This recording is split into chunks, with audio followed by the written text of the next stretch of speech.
Hi అందరికీ నమస్కారం. ఈరోజు మనము మైండ్ పవర్ గురించి తెలుసుకుందాం. Not brain power, it is mind power. So it's entirely different subject. It is a spiritual energy. మన మైండ్ అనేది నిజానికి బ్రెయిన్లో వచ్చే ఆలోచనలు అని మాత్రం అనుకుంటాం. Brain is just a organ that only picks up the mind energy and what is produced by mind. అంటే మైండ్ ప్రొడ్యూస్ చేసేదాన్ని ఆలోచనలలాగాను, భావాలలాగాను, ఎమోషన్స్ అంటే భావోద్వేగాలలాగాను, ఫీలింగ్స్ లాగాను పికప్ చేసే ఇన్స్ట్రుమెంట్ మాత్రమే బ్రెయిన్.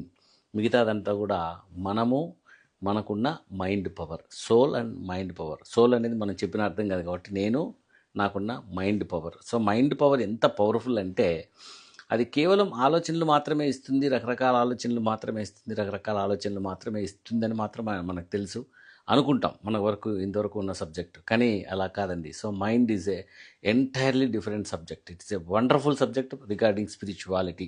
ఎందుకంటే మీరు మైండ్ని రెగ్యులేట్ చేయడం నేర్చుకుంటే యూనివర్స్ని రెగ్యులేట్ చేయొచ్చు. యూనివర్స్లో ఉన్న ప్రతి దానిని మీరు స్టడీ చేయొచ్చు, చాలా డెప్త్లో దాని సంగతి చూడొచ్చు, దాంట్లో ఉన్న ఎసెన్స్ని ఫాస్ట్గా పికప్ చేసుకోవచ్చు. మీరు యాస్ట్రల్ ట్రావెల్ చేయొచ్చు, కాలంలో ప్రయాణించవచ్చు, సృష్టి మూలానికి ప్రయాణించవచ్చు, భగవంతుని తెలుసుకోవచ్చు. ఇంత అద్భుతమైన పనులు మనం మైండ్ పవర్తో చేయొచ్చు అనమాట. సో మైండ్ పవర్ అనేది it is not simple thing, it's a very complex thing. So నిజానికి మైండ్ అనేది ఒక శక్తి, పవర్, అంటే అదొక అద్భుతమైన సాధనం అనమాట. అసలు అది వజ్రాయుధం కంటే చాలా పవర్ఫుల్ అది. ఎందుకంటే అది ఎప్పటికప్పుడు తన చుట్టూ మనం ఎక్కడైతే ఫోకస్ చేస్తున్నామో, అది ఎక్కడైతే ఉందో, అది దేని మీద అయితే వాలిపోయిందో, దాంట్లో ఉన్న సబ్జెక్టు డెప్త్ ఎప్పటికప్పుడు పర్సీవ్ చేస్తూనే ఉంటుంది. కంటిన్యూగా పర్సీవ్ చేస్తూనే ఉంటుంది. సో నేచర్లో లా ఏంటంటే మన మైండ్ని ఎప్పుడు బయటకే ఫోకస్ చేసి చూద్దాం. నేచర్ కూడా అలాగే డిసైడ్ చేయబడింది.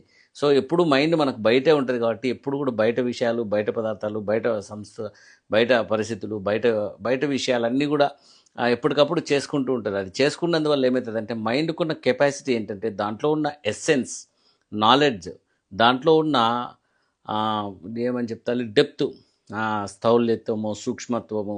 ఇప్పుడు భగవంతుడు ఒక రకమైన అత్యంత సూక్ష్మమైన సబ్జెక్టు, అదే భౌతిక ప్రపంచము అత్యంత స్థూలమైన సబ్జెక్టు. అందువల్ల మనం ఎక్కువసేపు మైండ్ని బయట దాని మీద ఫోకస్ చేసామనుకోండి, అది కూడా మెల్లగా స్థౌల్యమైపోతూ సూక్ష్మమైన విషయాలను గ్రహించలేని విధంగా మనల్ని తయారు చేసి పెడుతుంది. అంత పవర్ఫుల్ అనమాట. అది ఏముంటే అది పికప్ చేస్తూనే ఉంటుంది కంటిన్యూగా. మనం చిన్నప్పటి నుంచి కూడా మైండ్ అలా అలా అలా అలా అలా ఉండిపోయేది మనకు అలవాటు చేసినారు కాబట్టి ఎప్పుడు బయట విషయాలు చూసుకుంటూ ఆ స్థౌల్యత్వాన్ని అంతా కూడా మనము మన అంతరంగంలో భగవంతునికి మనకు మధ్యలో అడ్డంగా పెట్టేసుకున్నాం. ఆ స్థౌల్యత్వం వల్ల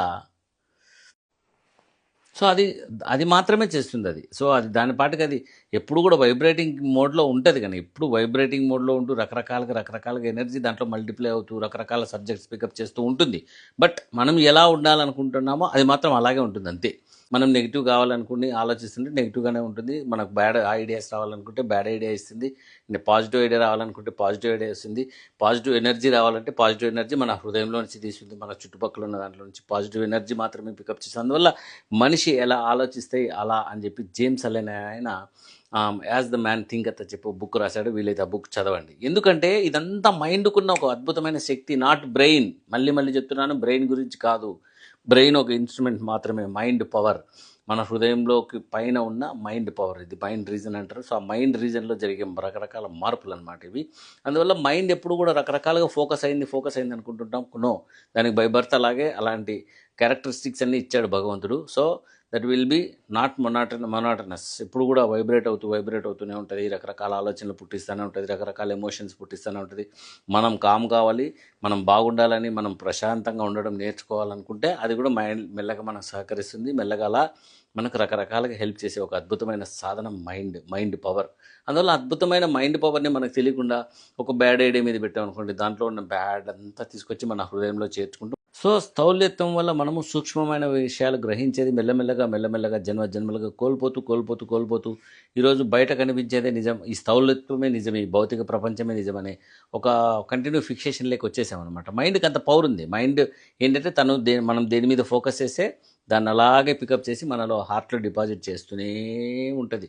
జ్ఞానాన్ని సంపాదించి పెడుతుంది, దాంట్లో ఉన్న శక్తిని సంపాదించి పెడుతుంది, దాంట్లో ఉన్న పొల్యూషన్స్ మనకు తీసుకొచ్చి పెడుతుంది, దాంట్లో ఉన్న దివ్యత్వాన్ని తీసుకొచ్చి పెడుతుంది. మనం ఏ సబ్జెక్ట్ మీద అయితే ఫోకస్ చేస్తామో మైండ్ని అదంతా పికప్ తీసుకొచ్చి పెడుతుంది. అట్ ద సేమ్ టైం అది మన ఫ్రెండు, మన శత్రువు రెండు కూడా. శత్రువు అని మనం ఫీల్ అవుతాము, యాక్చువల్గా అది మన ఫ్రెండ్. ఎందుకంత మంచి ఫ్రెండ్ అంటే మనం నెగిటివ్గా ఆలోచించాలంటే నెగిటివ్ సబ్జెక్టులే ఇస్తూ ఉంటుంది, నెగిటివ్ ఆలోచనలే ఇస్తూ ఉంటుంది. మనం ఎమోషన్ అయినామనుకో ఎమోషన్ పెంచుతూనే ఉంటుంది. మనం పాజిటివ్ కావాలనుకో పాజిటివ్గానే తయారు చేస్తూ ఉంటుంది. మనం పాజిటివ్గా తయారయ్యే కొద్దీ పాజిటివ్గా తయారు అది కూడా పాజిటివ్ తయారవుతుంది, పాజిటివ్ ఆలోచనలు ఇస్తుంది. అట్లా మైండ్ మనం ఏ పని చేయాలనుకుంటున్నామో దానికి అసిస్ట్ చేస్తూనే ఉంటుంది అనమాట. కంటిన్యూ మైండ్కి అంత పవర్ ఉంది. మనం ఏమనుకుంటామో నాకు ఆలోచనలు ఎక్కువ వస్తున్నాయి, నాకు ఆలోచనలు ఎక్కువ వస్తున్నాయి అనుకుంటాం. అది కాదు, అది మైండ్ ప్రాబ్లం కాదు, మన వ్యక్తిత్వం ప్రాబ్లం, మన పర్సనాలిటీ ప్రాబ్లం, మన అంతరంగంలో ఉన్న పొల్యూషన్స్ ప్రాబ్లం. సో వాటిని రెగ్యులేట్ చేయలేక మనకు తెలియక మైండ్ని నిందిస్తూ ఉంటాం ఎప్పుడు కూడా. మైండ్ నాకు ఆలోచనలు ఎక్కువ వస్తుంది, నాకు ఆలోచనలు ఎక్కువ వస్తుంది. నా మైండ్ ఎప్పుడు కూడా మనకు అనవసరమైన ఆలోచనలు ఇవ్వదు. మనం ఏది ఆలోచిస్తున్నామో, ఏది ఆలోచించాలనుకుంటున్నామో సో మన హృదయంలో పెట్టుకున్నాం అనుకోండి, ఆ మైండ్ మన హృదయాన్ని కూడా పొల్యూట్ చేస్తూనే ఉంటుంది అనమాట. ఇక్కడ మనకు ప్రాబ్లం ఏంటంటే మనకు క్లీనింగ్ సిస్టమ్ అంటూ ఎక్కడ ఏది లేదు. మన హార్ట్ని క్లీన్ చేసే సిస్టమ్ లేదు.